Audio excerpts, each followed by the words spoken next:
is up, you guys? This is Mini Superheroes Today. Well, guys, I'm here with the LEGO Lord of the Rings Rivendell set. LEGO sent this to me to review early, but of course all thoughts are my own.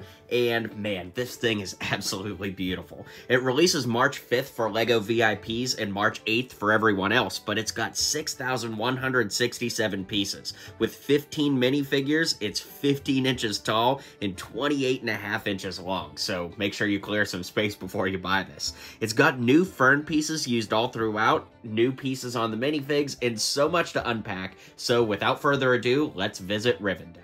Now, this is LEGO's long-awaited return to Lord of the Rings. Our first wave of sets came out in November of 2012, and the second wave came out in summer of 2013, so it was a relatively short-lived theme, even though it was very memorable. Obviously, a lot of LEGO fans are excited to have it back with this new set, and in this video, we're going to be uncovering if it's worth the $500 price tag or not. So as we reviewed the minifigures, it only makes sense to start off with Frodo. Now, this figure is awesome, as are all the figures in this set, if I'm being completely honest.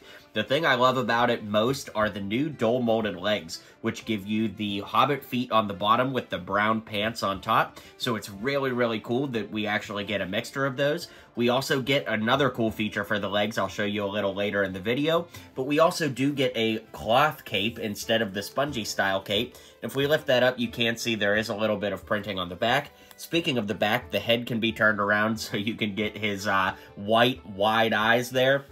Or you can get a more neutral expression, and of course he does come with the ring, so this is a really, really fantastic figure. Up next, we have Sam, who has a brand new torso print, brand new head, as well as those Hobbit legs we just talked about. He comes with a little pan accessory. I love the overalls he's wearing. That's very, very cool. Then, of course, he's got that cloth cape that Frodo has, just in light blue, and he's got printing on the back as well. And the head here is reversible as well. I actually want to take the hair off so that you can see, you know, both sides of the head, because the hair being so kind of scraggly does cover up some of the facial expression. But regardless, it's another great figure. Here we have Merry, just like the previous two Hobbits. He's got those same awesome legs, and he's got a carrot with a little, you know, greenery as his accessory here. Then, of course, we can lift up the cloth cape. You can see that there's a little bit of printing on the back, similar to the other two. Are you sensing a theme here? Then, of course, the head is reversible, and we've got that smirk on this side and an open-mouthed smile on this side.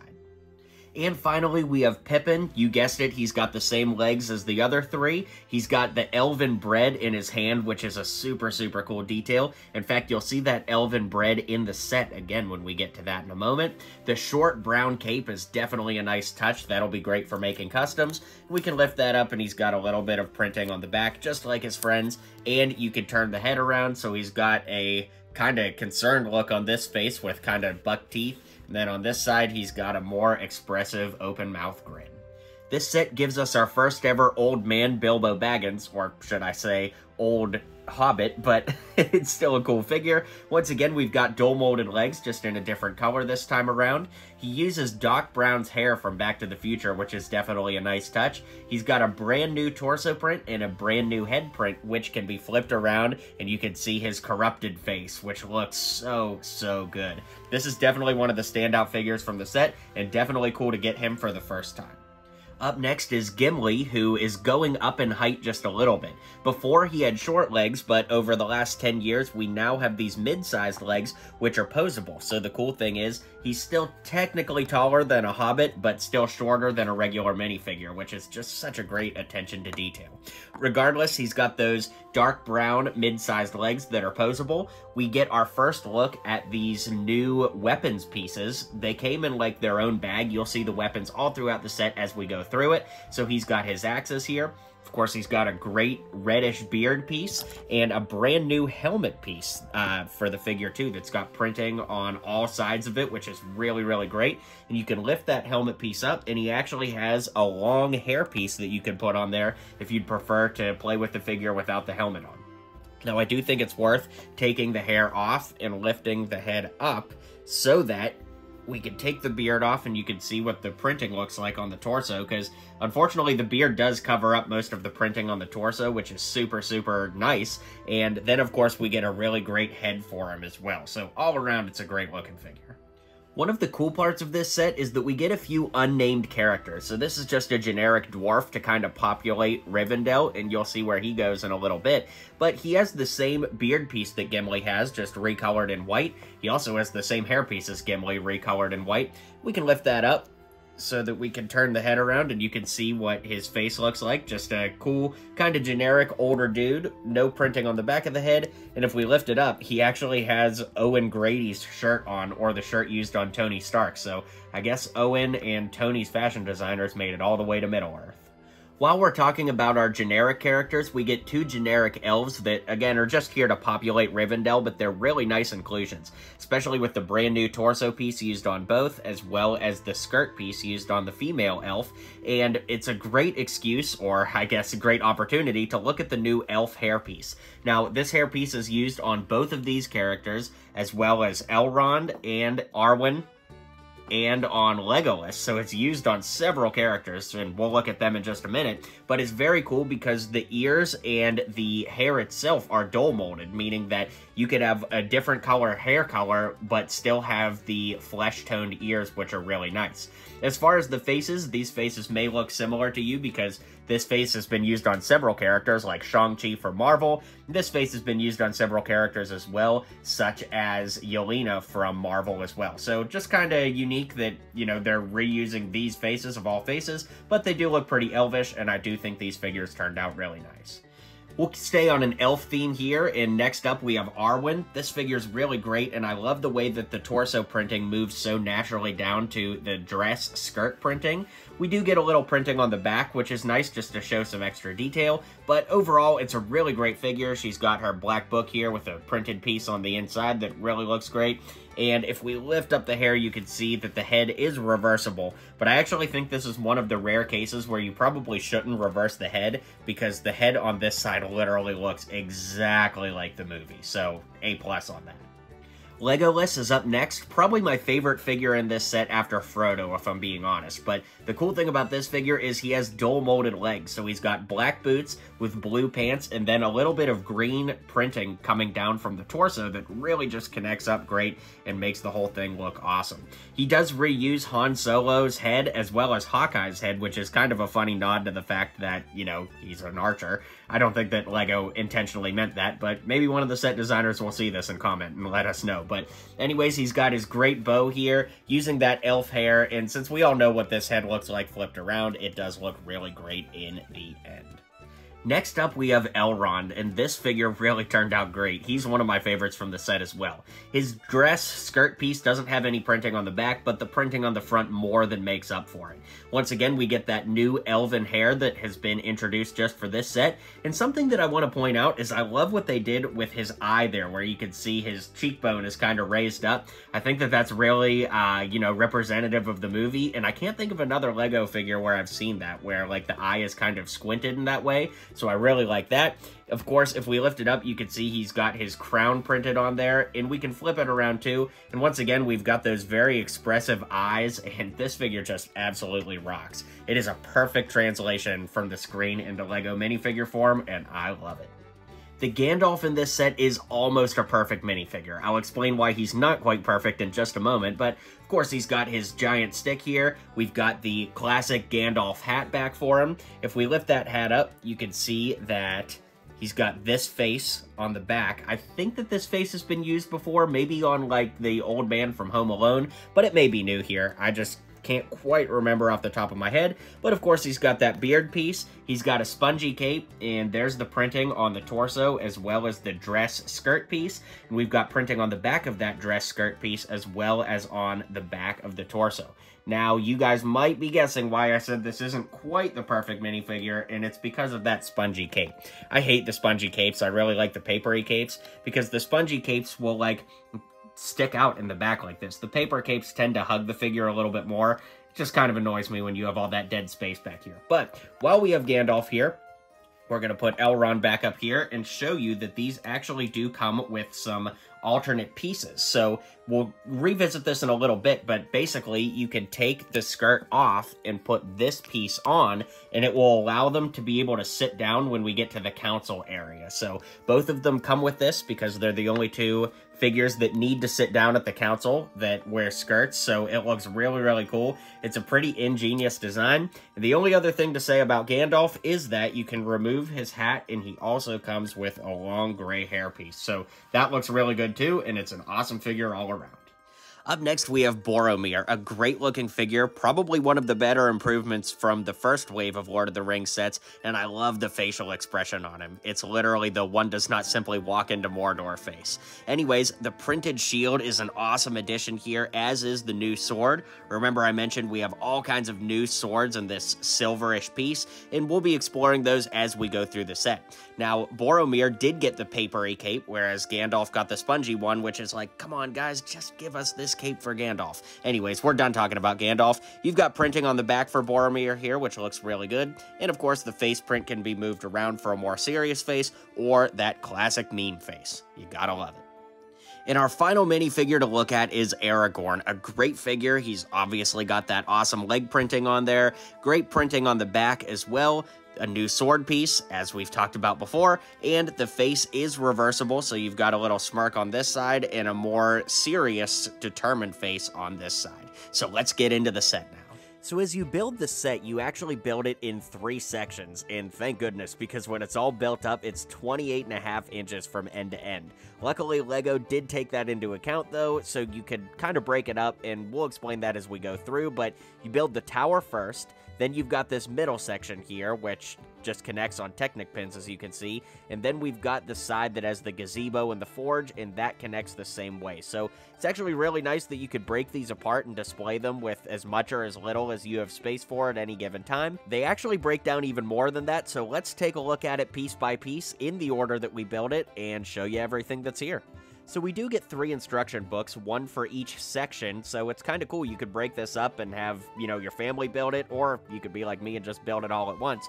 Got a little VIP Lego page here, then we've got a Welcome to Rivendell, which of course you can pause this if you want to read any of it, and then we open it up, we get a quick little overview of the old wave of sets, some of the greatest hits if you will, then we flip that, and we've got this cool little landing page that talks about the tower we're going to build and the minifigs. Once again, feel free to pause this at any point, and yeah, that's what it looks like, then we get building. Here's the cover for the second booklet, as well as the inside page if you want to pause, and the third book, which we can open up, and you can pause this as well. Now, because of the size of this set, I'm going to show it to you in parts, so let's do a quick 360 spin of the tower so you can see everything, and then we'll move to the inside and the closer details in just a second. So at the bottom, the first thing to point out is the awesome greenery here. These new fern pieces are brand new for this set, and surely they'll show up in some other Lego sets along the way, but it is very cool to get these new fern pieces, and you'll see them littered throughout this set. Well, since I took it off, there, you can see what the fern piece looks like. I'm going to set that aside for now and show you that there is a cool little hobbit hole here that you could spin the greenery up, and you could have them hide in here, so that's pretty awesome. And then, of course, we've got bonus minifigures. Now, to me, these don't necessarily count as minifigures in the set, but we do have some statues kind of sprinkled throughout the set, and they're very, very cool in their own right.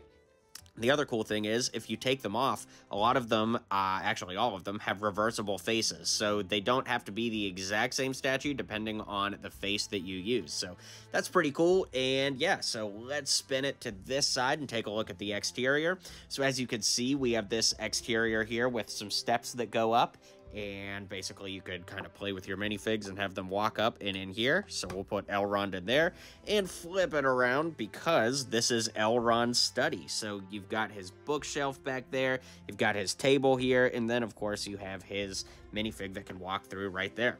Now I'm gonna freehand this for just a minute to show you that we've got these pieces here that go into the middle build, you know, of course, that's how everything connects up together. And then we've got these cool little candle holders here. That's cool. And while the camera's here, I'll show you the bookshelf, which is super, super detailed with all the books built into it. And it's really great on the interior on the bottom floor. So as we move up to the top floor, you can see we've got Bilbo's bedroom right here. We're going to come back to that in just a moment because I want to show you the exterior here. We've got the tower that goes up and the great windows. And while we're right here, it's definitely worth talking about the roof. This is actually pretty crazy with all of these 1x1 studs. And basically, you take a long plate and run them in between to get all the studs to line up. So it's actually cool in that respect. Then we've got this great slanted build here just to add some texture. I love how they did the kind of banister here and all of that. Looks really, really great. And of course, we've got this great painting of Sauron versus Isildur, literally right out of the movie. And of course, we've got the broken sword there. Might want to make a mental note of that as we go forward. And now we're back to Bilbo's room. Now in the bedroom, you can see we've got some stickered pieces for the sheets, a stickered piece for the elf on the back of the bed, and some cool Easter eggs on the inside as you've got this treasure chest. And inside are some of Bilbo's prized possessions, which of course include Sting and his chainmail. So that's really, really awesome. Then that takes us to the top tower, which has some absolutely beautiful architecture, but the whole thing can be removed so that you can look inside. Got to reposition the camera a bit, and you can see that Bilbo's working on his book there and back again on the inside. So I think that that's really cool. You can see he's got his little quill right there. If we lift it up, you can see he's got his chair in there, and it's really, really cool to get that level of detail. Now, it's definitely worth it to look at this tower too. You can see how it kind of clicks into place up here. But the tower itself is really great. Look at the great architecture of these slanted pieces back and forth just to give you a brick-built feel. And of course, it's super tall with that gold point at the top. And overall, it looks great. And it clicks right back into place, a little something like that. Now, going in the order that we build the set, that takes us over to the more nature side of things, where we've got the great waterfall, this super cool bridge, Arwen's gazebo, and the forge. So there's lots to look at, and we're going to move the camera in closer, but let's give it a quick 360 build. And one thing you want to keep an eye out for are the mushrooms that are all around. One of the individuals that worked on the set, a friend of mine actually, Ashwin Visser, said that those are a reference to, you know, the hobbits loving the mushrooms and talking about it kind of offhandedly throughout the film. So that's what that's a reference to, and let's get a little closer and take a closer look. So once again, we've got these fern pieces everywhere. It's definitely a great use of those new parts. And something else that I think is pretty cool is all of these exposed studs here. So basically, you could take your figure and have your figure walk up these steps, stand on studs, move along. You could really put all of your figures here, but I love that there's studs to have the figures walking all along it to kind of populate it, which looks good. Then, of course, we've got this little waterfall area here. So I love what they did with the white bricks to show kind of the foam of the water as it goes down. There's what it looks like underneath the bridge. And we can turn it, and you can see that there's great architecture in the side here and going the whole way around, and it looks awesome. I like that there's a little frog hidden around back. And while we're back here, oops, I moved one of the mushrooms by accident, but while we're back here, we can kind of see inside the forge, and it's a little easier to do if we remove the gazebo, which, yes, that's a thing, and now you can see inside the forge. So this set comes with so many extra weapons for your Lord of the Rings adventures, which is really, really cool. So you've got a weapons rack back there, as well as a weapons rack on this side with the bow and arrow. And then you've also got like a little mill on this side too. And this spins perfectly in place, and we've got a sword that they're working on here, as well as a light hidden in the wall, quite cleverly, if I do say so myself, with the little hook there, so that's pretty cool. So as we move to the back again, you can see we've got a little fire forge in there, which is cool. We've got a little anvil here where they're hammering out a sword. We've got some extra tools like a shovel and I guess some kind of hammer piece here. Got a little lantern hanging down here, and then of course we've got all of this greenery, which is really the first time in this set we get to talk about the greenery. So I love the golden leaves, and just the way that all the trees are built is really nice, but I love that they're not all one color. So we kind of have our orangish and yellow leaves on this back tree, as well as the lighter green and gold on this tree, which looks really great. And all in all, I mean, the whole set looks great, but so much of it comes from that detailed greenery. As we move over here, you can see we've got that entrance to the forge right there. Got some steps moving up here. And then that takes us up to the gazebo, which is just absolutely beautifully built. Now, as we saw earlier, you can remove this entire gazebo, so that way you can access the inside of here for play. But if we move this out, you can see that the gazebo can be displayed on its own. And Ashwin Visser, who I mentioned earlier, said that basically the whole idea is, you know, you should be able to take this apart, and if you can just display this on your desk at work or in your home office or whatever, you don't have to worry about having the whole set on display. You can just kind of take out your favorite parts and display whatever you can. So I think that that's pretty cool. And I mean, God, just look at the top of the gazebo with how intricate everything is. It was a little bit tricky to put together just to make sure that everything lined up perfectly, but the end result is totally worth it and it looks great. Now we're to the main build, which I imagine is going to be a lot of people's favorite part of the set, just because there's so much detail packed in, and it is a little bit hard to move and spin around just because it's so big, and it's actually a little bit weighty. I didn't actually measure what it weighs, but we'll give it a quick spin so that you could see everything here, and then just like the other two sections, we'll take a closer look, but I do want to give you a full spin look around at the set. And now let's zoom in. So as you can see, we've got some Technic pins here, and as you'll remember, there were Technic pins on the other two sides, so everything can kind of slide together. And we've got a nice little walkway to get you from the front over to the council area, which we'll get to momentarily. But I think it's really cool how there's like leaves laying on the ground. Like I said, lots more ferns here, and we've also got the elven bread on the table in there, which is really, really nice. Look how great these little like columns are too. They look so great. The sand green integrates so well. It looks really, really great. So as we spin it around, you can see we've got a tree here. We'll take a look at the top, well, when we get to the top, but we've also got a little tree around back here with a bench for your characters to sit out on, and that's awesome. As you can see, we've got a detailed interior here as well, with steps that lead to the top floor. I really enjoyed building these steps too, especially with that handrail. It looks really, really good. And let's spin it around so you can see the bottom floor here. Now, there's a lot to say about the bottom floor because you've got all of these great tile pieces. You want to pay attention to the tiles because you want them all to be facing the same way, but they do look really, really great, and they run throughout that whole interior, which looks just so awesome. So on the bottom floor, we've got a map of Middle-earth here, which is being drawn or revised or whatever. You can see there's steps that go from that top part that walk you down into the interior here. Got a little map here as well. Got all those great columns in there. I love those tables with the flames on in there that look really good. Then, of course, you could walk up these steps to the kind of interior entrance to the council. We've got some exposed studs, so you could have minifigures stand there. And then, of course, we've got those like home plate pieces that I'm printing as well that look really good. Then, as you can see here, we've got another map. Wonder where that one's leading. Let's get it in focus so you could make your own guess. So let's take a look upstairs now. Remember the steps that we talked about? You could have your minifigs walk up there and then walk along this very narrow hallway to get to the interior. And we've got this removable statue here. So once again, if you just wanted to display a little piece on your desk, you could do that.